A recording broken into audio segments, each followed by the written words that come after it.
Buenas tardes a todo el mundo.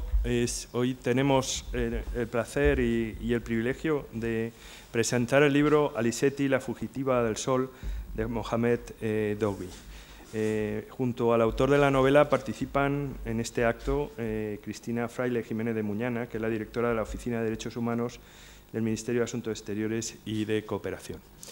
No está Jordi Nadal, el editor de la publicación. La verdad es que como carece, y a mí me sucede lo mismo, del don de la ubicuidad, como se quiera llamar, se encuentra en otro lugar.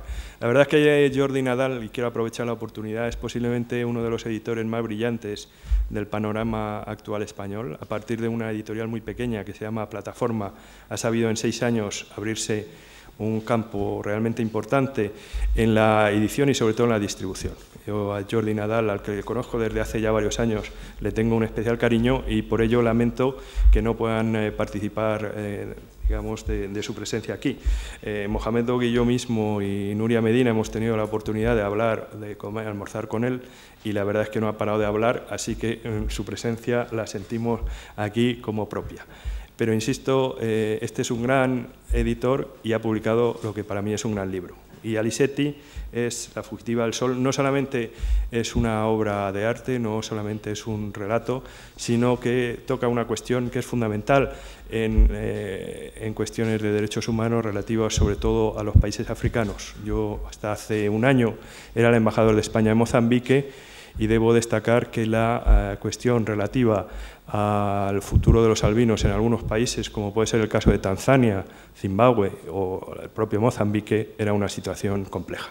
Sin más, paso la palabra a Cristina Fraile para posteriormente dársela a Mohamed Dogby y al final entrar en contacto con todos ustedes. Muchas gracias. Muchas gracias, buenas tardes a todos. Muchas gracias a Casa Árabe por invitarme a la presentación de este libro. Cuando me avisaron de que se iba a presentar este libro sobre esta temática, pues la verdad es que no dudé en venir, porque es la problemática de las personas con albinismo. En derechos humanos la terminología es importante y se prefiere decir personas con albinismo antes que personas albinas, porque pone el énfasis en la persona y no en su condición. Como saben ustedes, el albinismo es una condición genética provocada por unas mutaciones que afecta a toda la población mundial, pero en medidas muy diversas.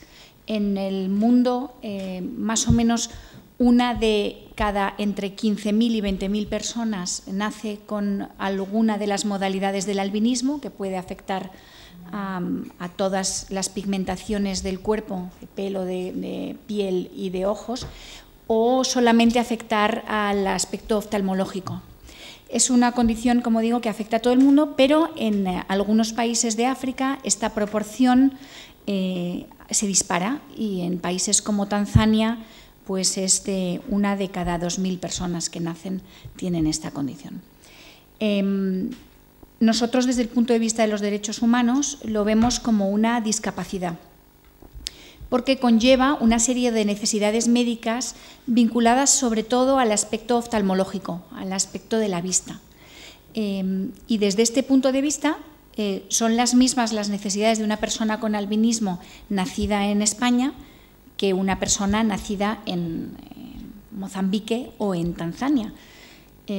Una de las cuestiones principales es tener a disposición algo que a nosotros nos suena muy fácil, que es un factor de protección total solar, porque estas personas son especialmente sensibles a los rayos del sol y desarrollan enfermedades vinculadas al cáncer de piel, que puede afectar evidentemente en África en mucha mayor medida y en países donde en situación de desarrollo, pues es muy difícil conseguir algo tan básico como un factor de protección total.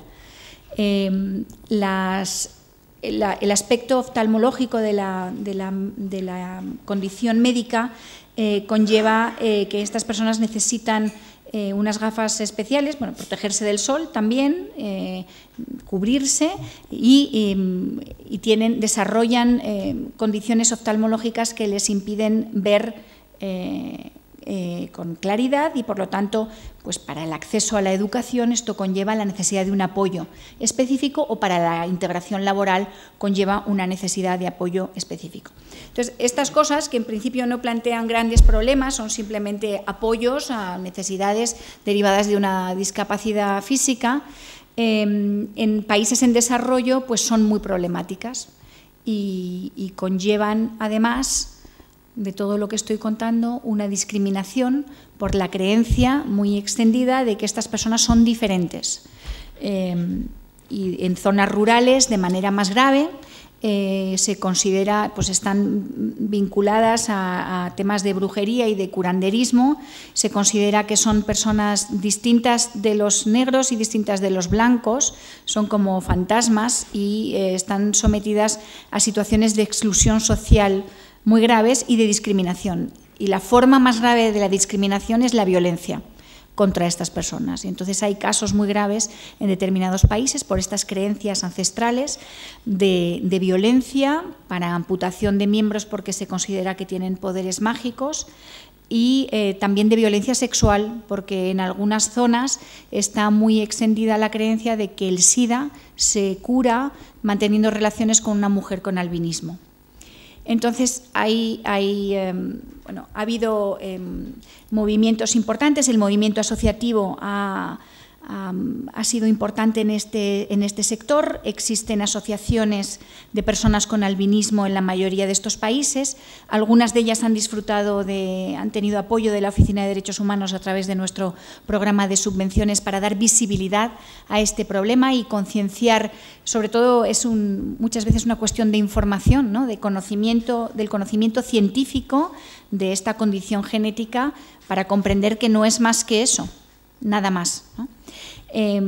Pero, en fin, ya digo, en países como Tanzania, que han suscrito la Convención de Naciones Unidas sobre las Personas con Discapacidad, pues una cosa es el plano teórico, el haber suscrito acuerdos internacionales, haberse obligado internacionalmente a no discriminar a estas personas, y otra cosa es la práctica.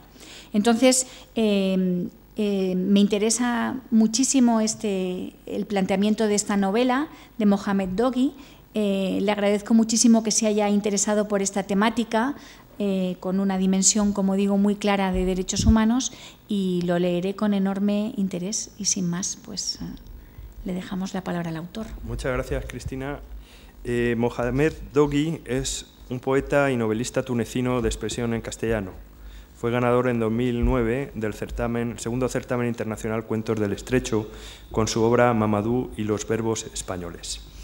Aparte de su desarrollo como poeta y como narrador, es decir, aparte de su actividad creativa, Mohamed Doghi es profesor de español en la Universidad y en el Instituto Cervantes de Túnez, y desde 1998 es autor y presentador de un programa radiofónico semanal sobre la lengua española y las culturas hispánicas en Radio Túnez, cadena internacional. Mohamed.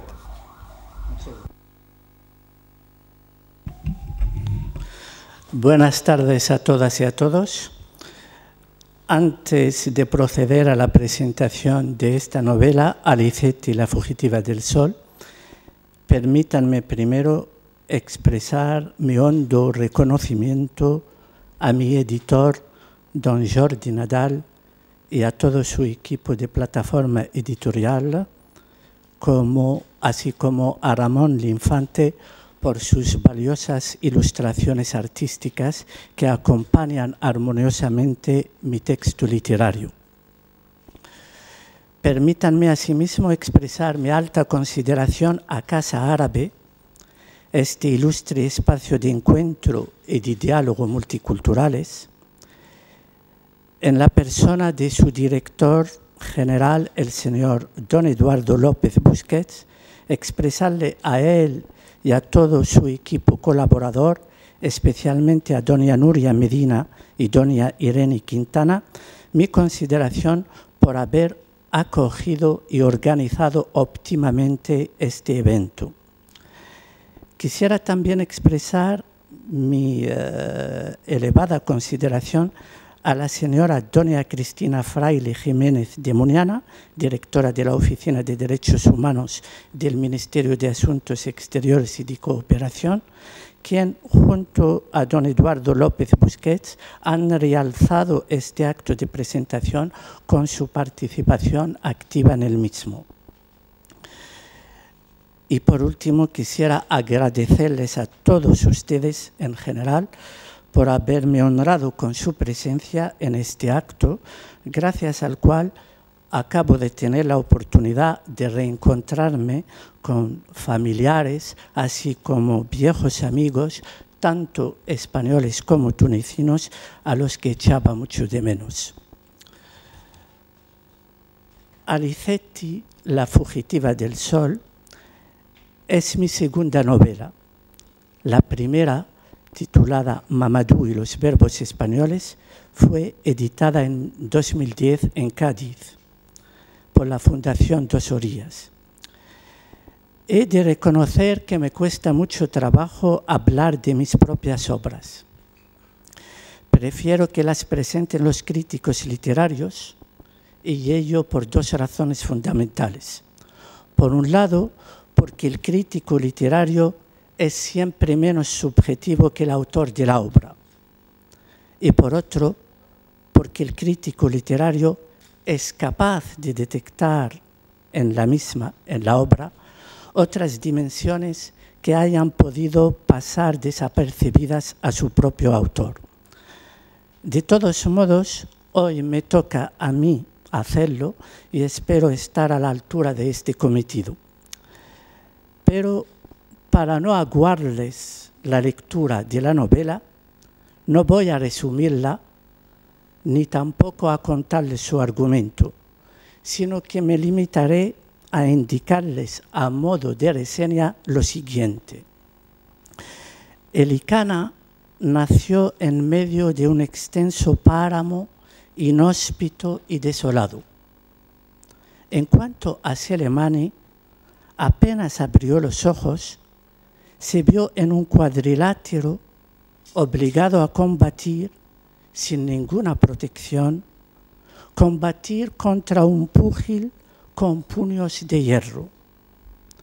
Pero un día les apareció, primero en sueños y luego en vigilia, les apareció una pequeña hada con rostro de sol, llamada Alicetti, quien con su varita mágica convirtió el páramo en una hermosa pradera fértil y el ring en un tranquilo templo de reconciliación y paz. Sin embargo, 3 puntos suspensivos. En esta presentación de la novela, voy a limitarme a hacer hincapié en 2 valores fundamentales que encierra Alicetti, La fugitiva del sol, 2 valores que riman entre sí tanto lingüística como conceptualmente.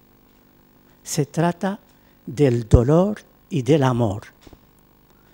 Primero, mi novela Alicetti, La fugitiva del sol, rezuma pena y dolor.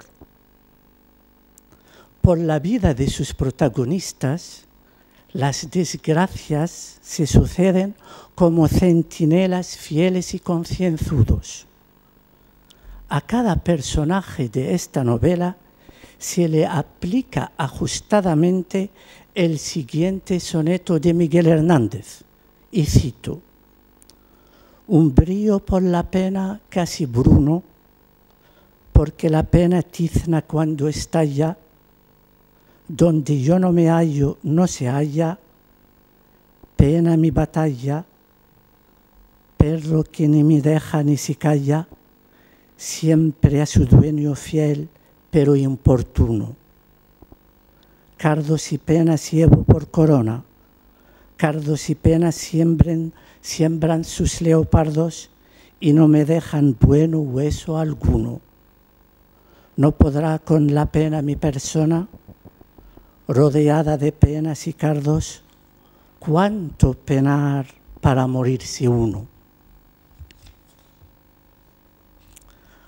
a la vida de estos personajes, la esperanza, la dicha y la alegría, tan pronto como se asoman, se van. Cuando la pequeña Alicete, que estaba contemplando el cielo, dijo a su madre Helicana que no entendía por qué la estrella fugaz pasaba tan rápido que no daba tiempo para admirarla, esta, su madre, le contestó, y cito, «Es así, hija, lo hermoso suele ser efímero. Hay que disfrutarlo plenamente mientras dure». En efecto, Helicana, la madre, era consciente de ello desde que era niña. Desde su infancia, su madre, la madre de Helicana, o sea, la abuela de Alicete, venía aleccionándola a su vez sobre la esencia trágica de la vida. No cesaba de repetirle la misma sentencia pesimista. La vida es una escalera muy empinada, cuyos peldaños son penalidades y en la que las alegrías no son más que descansillos que solo sirven para animarnos a seguir subiendo. Es ley de vida que la risa y el llanto se alternen en la existencia de todos los seres humanos, sin excepción, cualquiera que sea su condición física, económica y social. El dolor es tan necesario como la alegría. Nadie me parece más desgraciado que el que nunca experimentó una desgracia, nos afirmaba el filósofo y escritor romano Séneca. En efecto, entre los opuestos binarios sobre los que se asienta el equilibrio en la vida terrenal, figuran los constituidos por la alegría y la pena, el bienestar y el dolor. Las vicisitudes de la vida son tan necesarias como las del clima. No cabe poder gozar sin poder sufrir, afirmaba el filósofo Miguel de Unamuno. No cabe poder gozar sin poder sufrir y la facultad de goce es la misma que la del dolor. El que no sufre tampoco goza, como no siente calor el que no siente frío. Sin embargo, aunque son iguales ante esta realidad, la alternancia del goce y del dolor en la vida, los hombres difieren entre sí en el predominio de un polo o de otro. Y los personajes de esta novela son de los que tienen los huesos hechos a la pena. Como decía Miguel Hernández, mis personajes han nacido y crecido con los cuervos de plumaje tétrico y de graznido lúgubre revoloteando en derredor. No obstante, hablando de penas, cabe distinguir entre dos tipos principales de dolor. El dolor ajeno a la voluntad del hombre, por un lado, y el dolor provocado por el propio hombre, por otro lado. En cuanto al primer tipo, basta con repasar el número de pérdidas humanas causado por las epidemias y las catástrofes naturales durante el siglo XX y principios del siglo en curso para percatarse de cómo la tragedia pende constantemente sobre la cabeza de los hombres cual la espada de Damocles.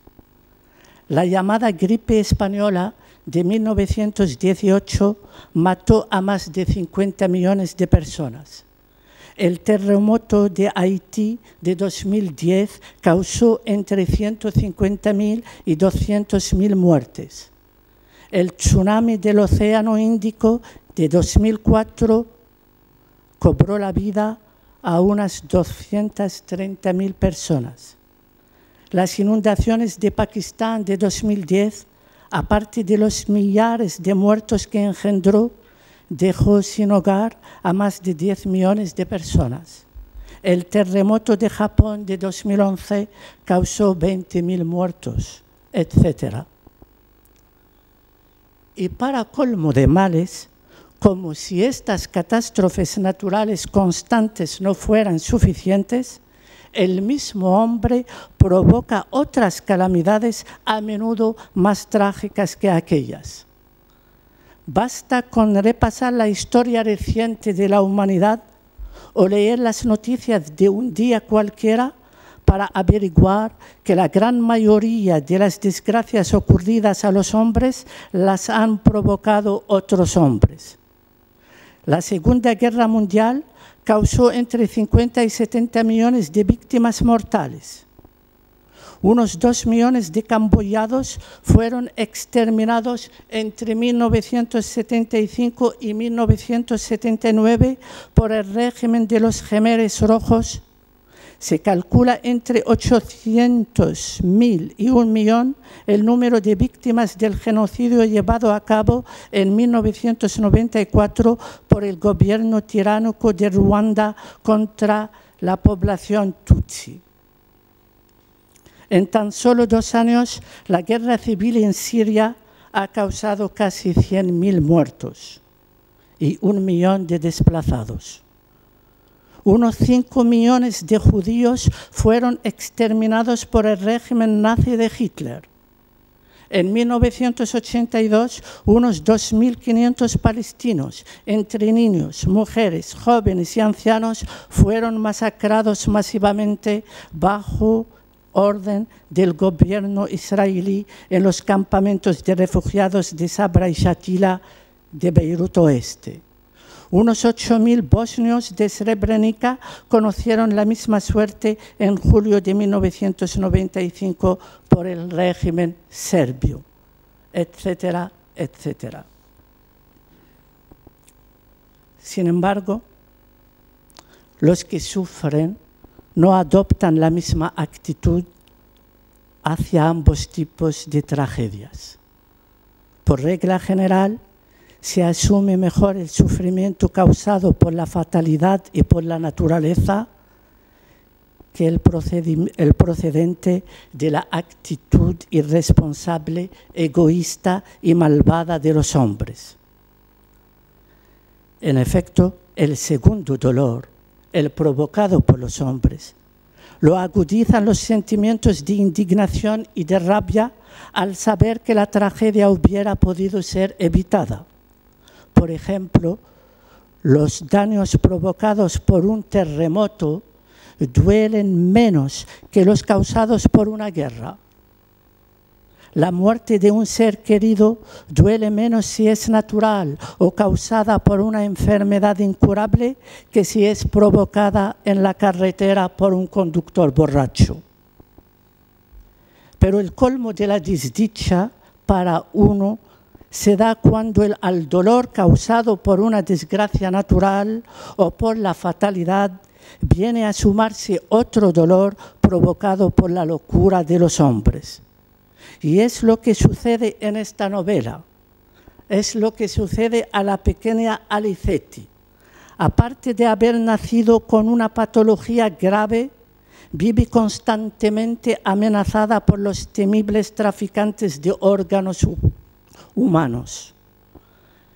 Para que tengan una idea sobre la situación deplorable de los albinos africanos, les recomiendo que consulten las páginas web de varias asociaciones y organizaciones no gubernamentales que se afanan por ayudar a estas criaturas doblemente vulnerables.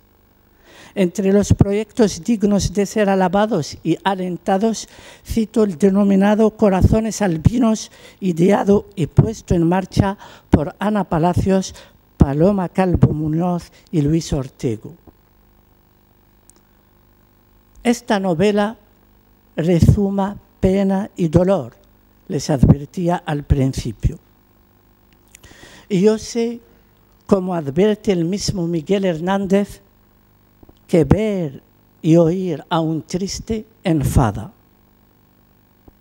Pero no por ello el poeta tiene que renunciar a escribir sobre el sufrimiento humano. Del mismo modo que para evitar que el dolor ajeno haga su esparcimiento, muchos telespectadores zapean cuando hay imágenes crudas sobre las atrocidades cotidianas. Con la literatura puede ocurrir lo mismo. El lector tiene la libertad de interrumpir la lectura de un libro sobre el sufrimiento humano si lo juzga demasiado deprimente. Aunque es necesario y legítimo que se ocupe también de la felicidad, la literatura ha de atender primero al dolor.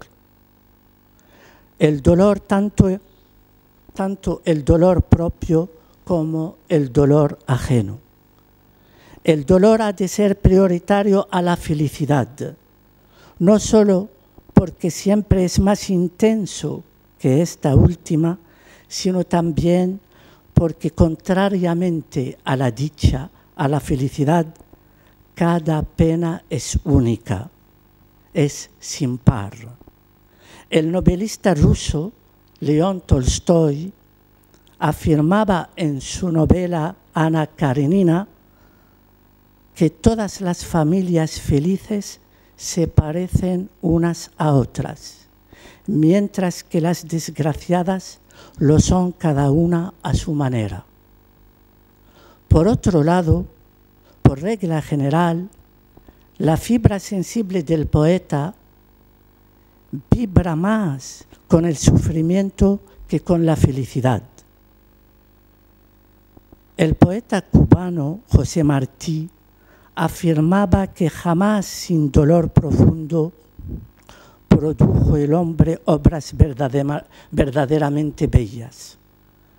Y el escritor tunecino Mahmoud el-Mesadi llega hasta el extremo de afirmar que al-adabu ma'sat aw la yakun.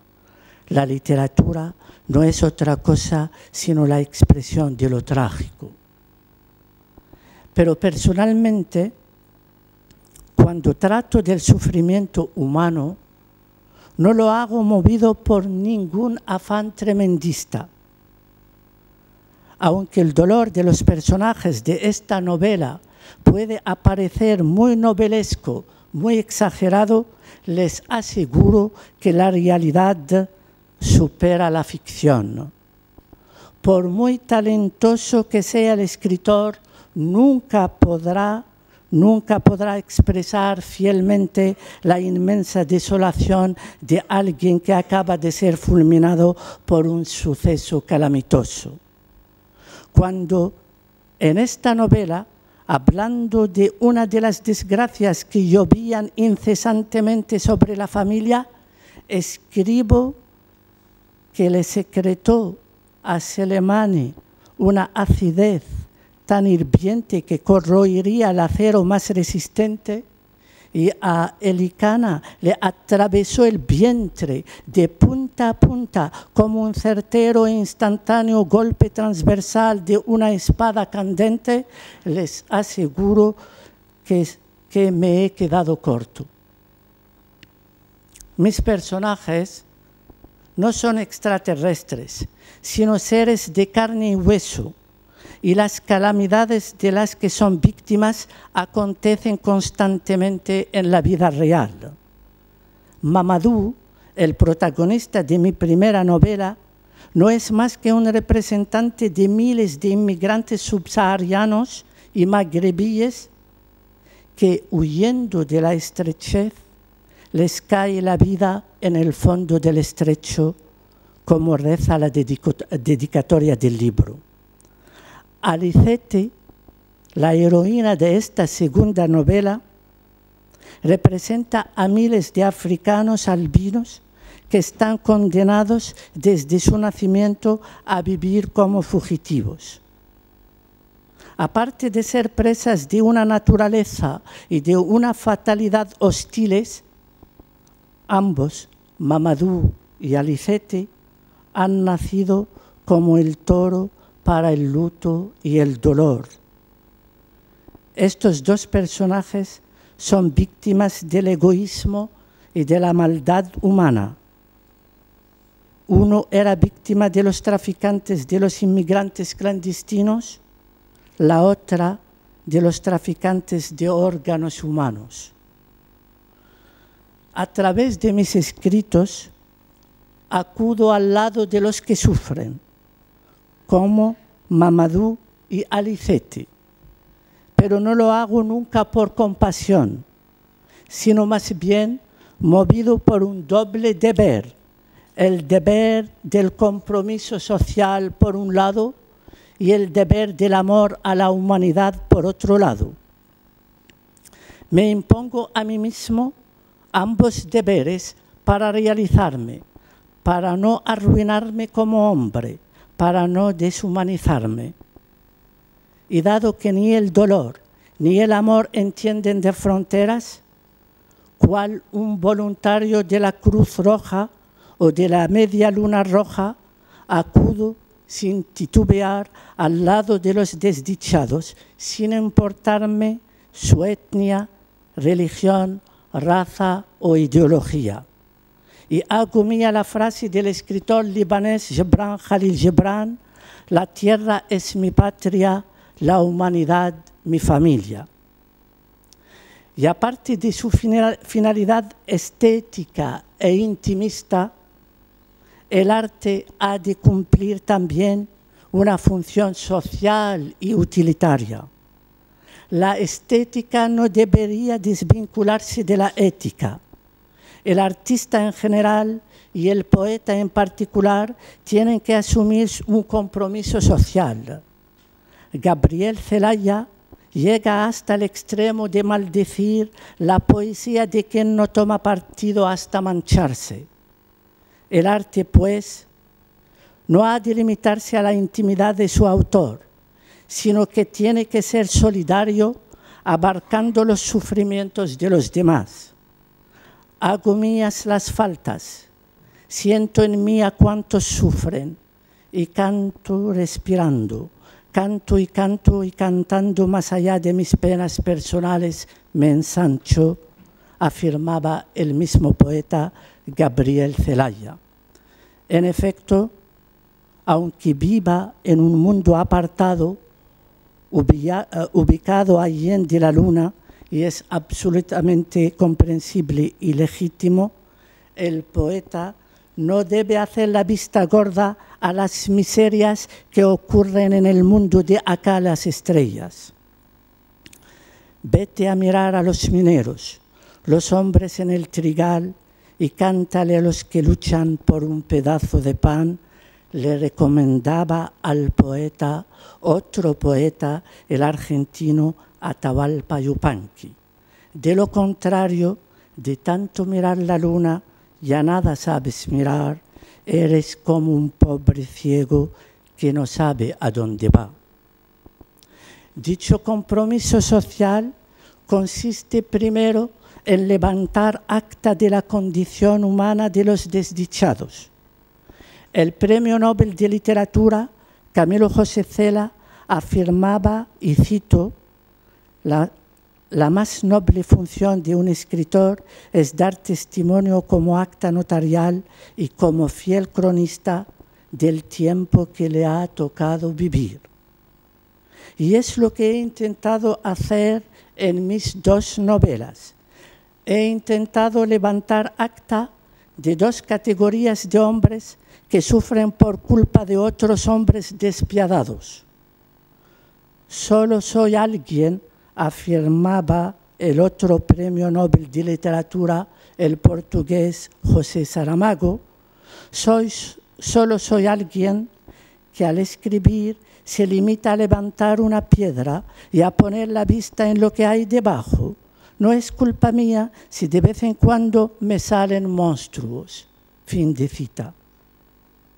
Y cuando encuentra monstruos, el poeta debe denunciarlos a gritos, denunciar la irresponsabilidad, el egoísmo y la maldad de estos seres que se dedican a sembrar sufrimiento entre los hombres.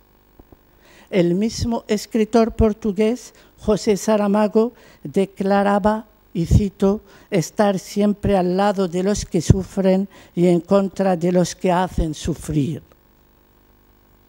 Sin embargo, el poeta asume este papel, el de testigo y el de denunciante de las desdichas de su época, no con afán alarmista ni tremendista, sino en un intento de contribuir a hacer que este mundo cruel sea más habitable.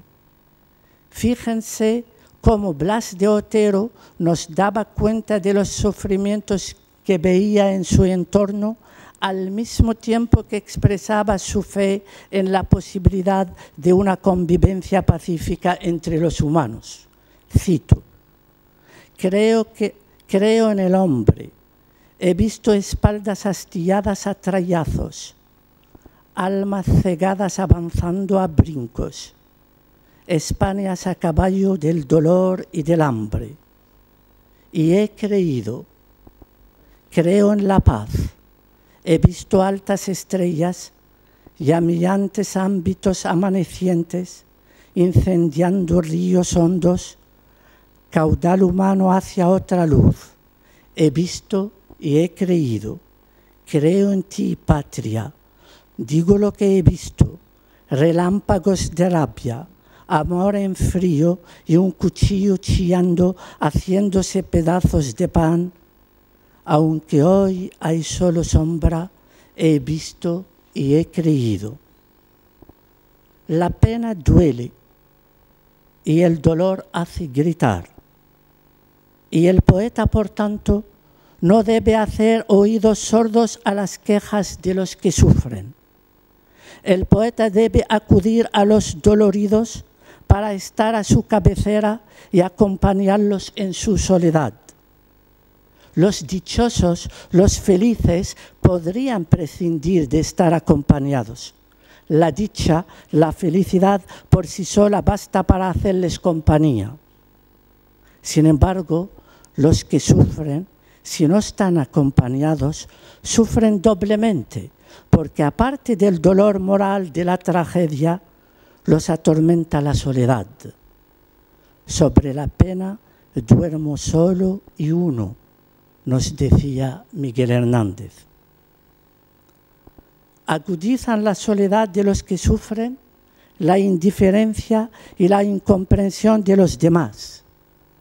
A Alicana, una de los tres protagonistas de la novela, aparte del padecimiento moral y físico que le causaba no poder descifrar la pesadilla que la había acometido durante 3 noches sucesivas, cito, le dolía hondamente la indiferencia y la falta de solidaridad de Slemani hacia su problema.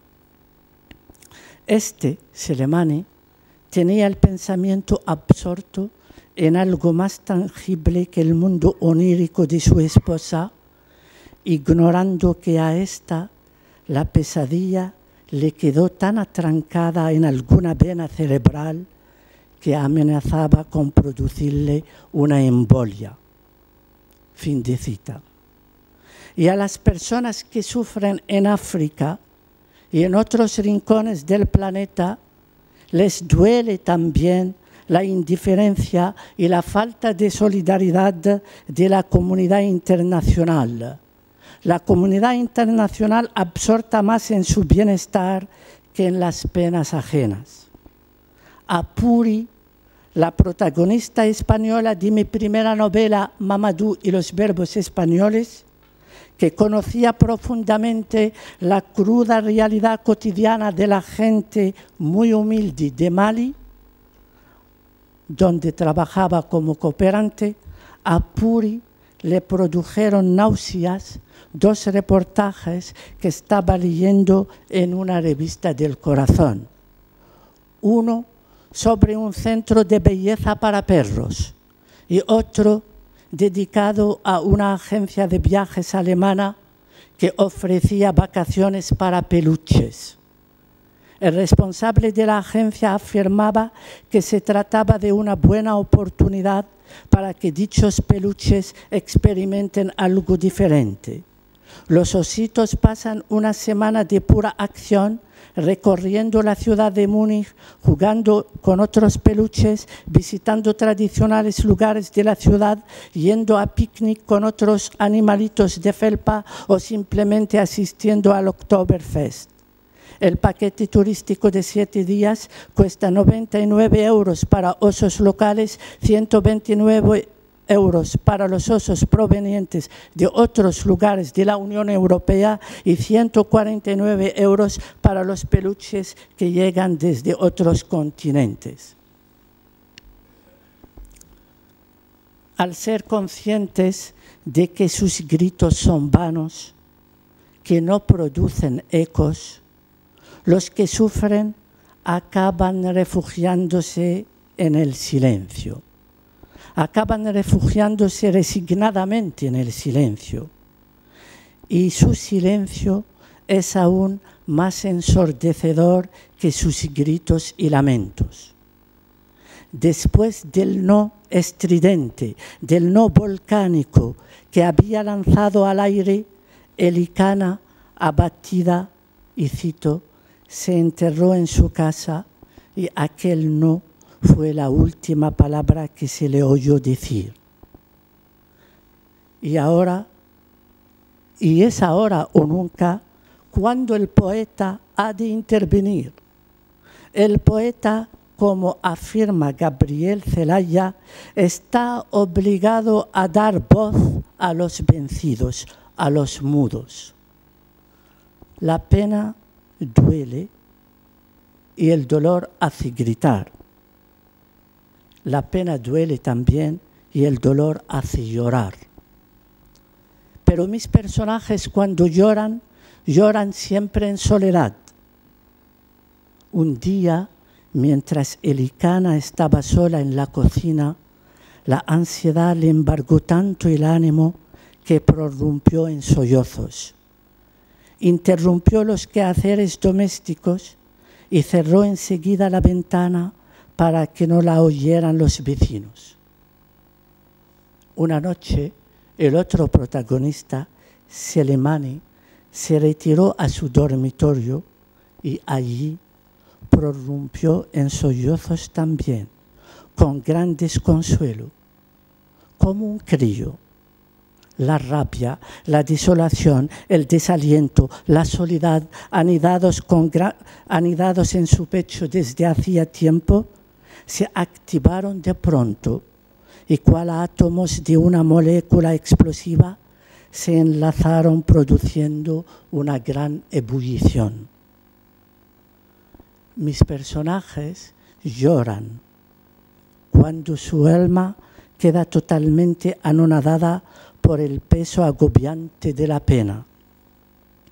Y lloran siempre en soledad, porque no anhelan suscitar la compasión de nadie, ni siquiera de las personas más íntimas.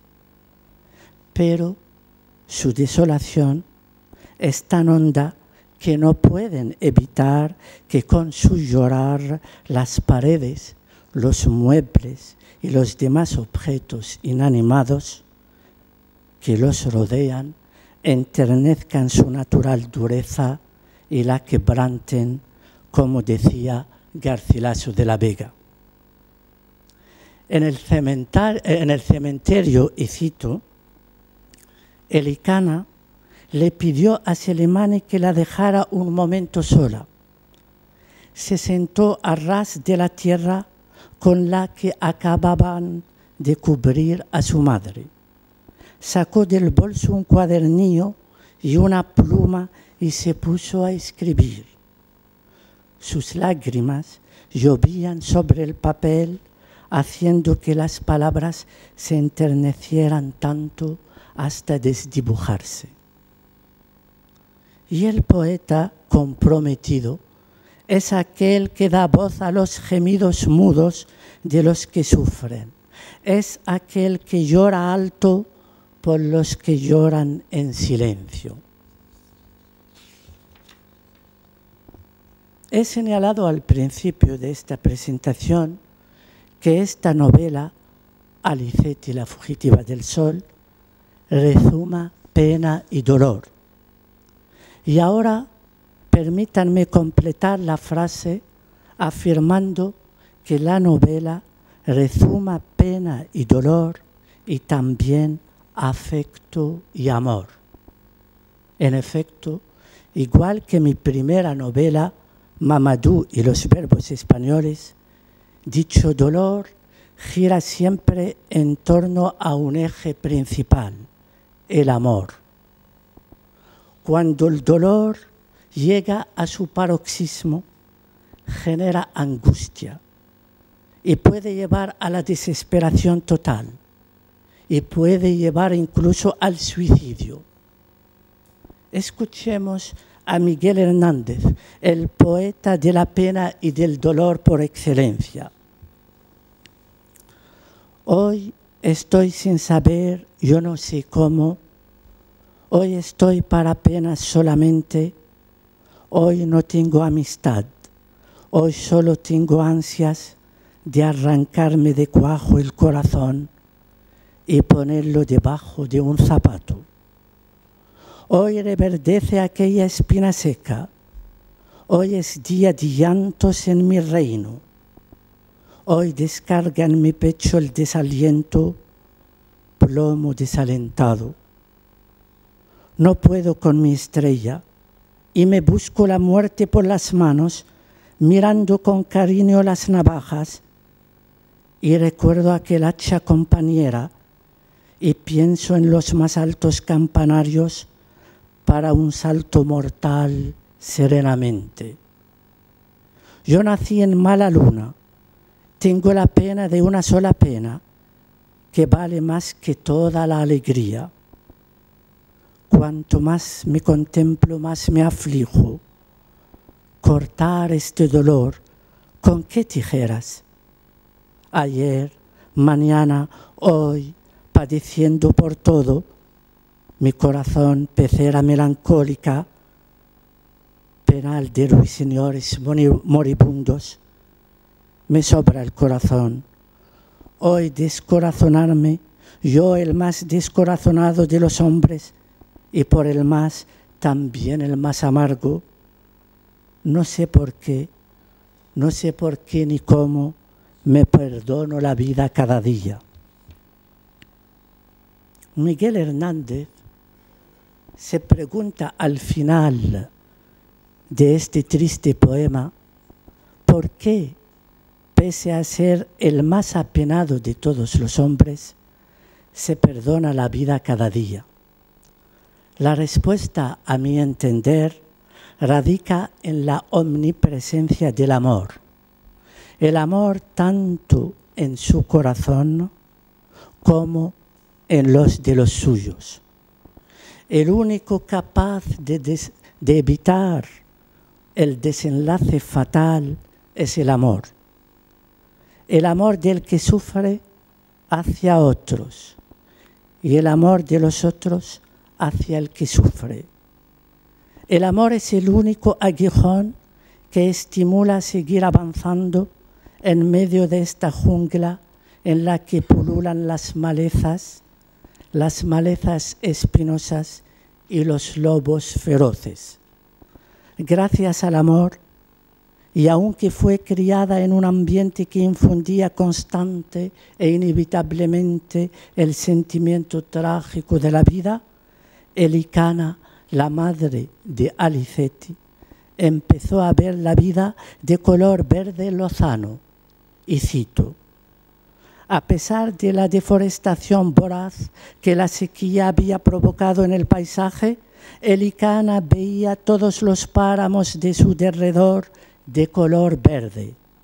Más de una vez le pedía a Selemane que extendiera la vista y compartiera con ella la admiración de aquella hierba lozana que a lo lejos se mecía con la apacible brisa. Y pese a no vislumbrar más que escasos tallos y hierbajos decrépitos, Selemane se callaba para no empeñarle a su esposa la buena vista. El amor verdadero, el amor hondo, es aquel que en vez de debilitarse, crece en medio del dolor. Y Selemani, uno de los tres protagonistas de la novela, sentía hacia la vida una inapetencia anoréxica que estaba incumbándole un desenlace fatal. En efecto, el pobre hombre tuvo varios arrebatos de colgarse en el cuello el letrero cerrado por quiebra, pero siempre y en el último momento desistía de hacerlo. A pesar de estar exhausto y tan valiente, hacía ímprobos esfuerzos para reincorporarse en el ring antes de que fuera declarado noqueado. Lo único que lo animaba a mantenerse de pie aún era el profundo amor que profesaba a su esposa Elikana. Si no fuese por ella, él habría tirado la toalla y abandonado el combate por propia voluntad para dejar de sufrir de una vez por todas. A pesar de estar anegado hasta el cuello, en el fango de la desdicha, Selemani, pues, renuncia a hundirse por completo y a dejar de sufrir definitivamente. Se perdona la vida cada día por la única razón de seguir cuidando a su esposa Elikana. Así pues, yo me pregunto, este pobre hombre, Selemani, quien tocó fondo en el abismo de la pena y la desesperación, ¿no es acaso más feliz que muchos que se creen felices en esta tierra? León Tolstoy afirmaba, y cito, «No hay más que una manera de ser feliz, vivir para los demás». Y el filósofo francés Auguste Comte señalaba, y cito, «Vivir para los demás no es solo la ley del deber, es también la ley de la felicidad». Y gracias por su atención.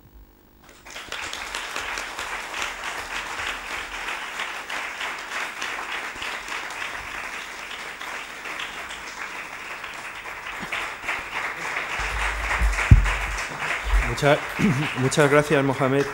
Hemos tenido oportunidad de repasar, digamos, de ver unos valores muy potentes. Y quiero destacar que precisamente uno de los temas que hablábamos en el almuerzo con Jordi Nadal es que los libros que él publica siempre son libros a favor de algo y no contra nadie. Por tanto, libros llenos de valores, y los valores que hemos visto, entiendo, la pena y el dolor es un elemento que está muy presente precisamente en la vida de muchas poblaciones africanas, pero en todo caso las últimas palabras son palabras de esperanza, y yo entiendo que precisamente esa esperanza es con la que nos tenemos que quedar, o no lo sé, pero quiero decir, a mí me parece que sería positivo que fuera así.